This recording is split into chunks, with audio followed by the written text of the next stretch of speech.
भौजी होली में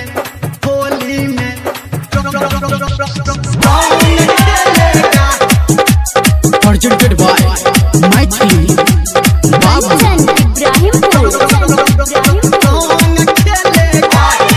भौजी होली में हम आहा संगे रंग खेलेगा।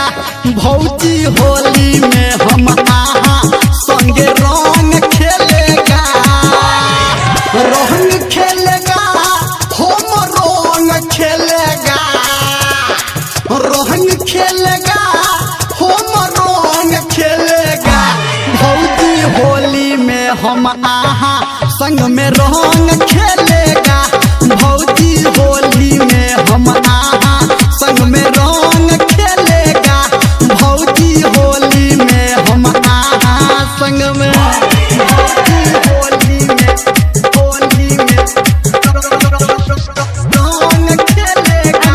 आप सुन रहे हैं धर्मेंद्र निर्मलिया भौजी होली में हम आहा संग में रंग। हाँ हाँ पहले साल झूठो के तू की थी भौजी न खहरा। इस बार भौजी आहा गया ठाम पकहारा। पहले साल झूठो के तू की थी भौजी न खहरा। इस बार भौजी आहा गया ठाम पकहारा। फागुन में फोड़ देगा जे बोलेगा।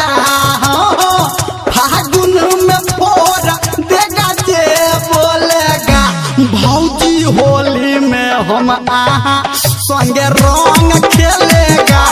भौजी होली में हम आहा संगे रंग खेलेगा। भौजी होली में हम आहा संग में भौजी होली में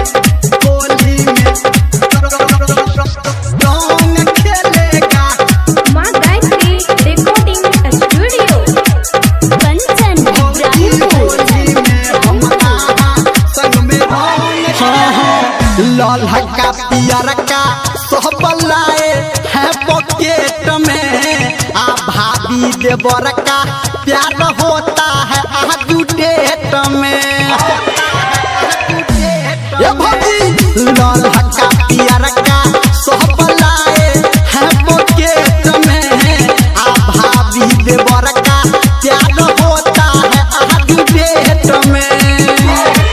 हो छहुरा निर्मलिया नहीं बात पेलेगा। हो डीजे संजय गौतम नहीं बात खेलेगा। भौजी होली में हम आहा संगे रंग खेलेगा। भौजी होली में हम आहा संगे रंग खेलेगा। भौजी होली में हम आहा संगे थोड़ा लगा देते हैं भौजी।